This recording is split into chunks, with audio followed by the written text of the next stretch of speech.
Multiplication of fractions నేర్చుకున్నాం కదా, ఇప్పుడు డివిజన్ ఆఫ్ ఫ్రాక్షన్స్ నేర్చుకున్నాం.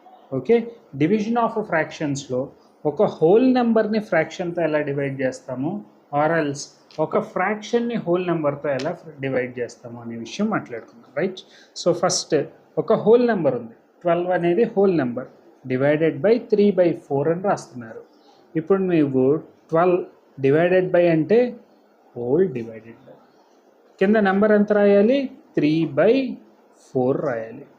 డినామినేటర్లో డినామినేటర్ ఉందనుకో అది న్యూమరేటర్కి వెళ్ళిపోతుంది. ఇప్పుడు ఈ నెంబర్ని 12 × 4 డివైడెడ్ బై 3 అని రాయాలి.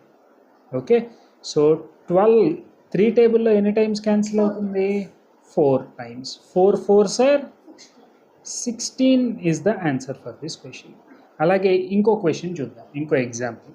ఓకే, 4 డివైడెడ్ బై అని రాస్తే డివైడెడ్ బై రాసేసాం, 8 డివైడెడ్ బై 3.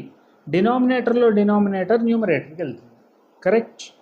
4 × 3 divided by 8.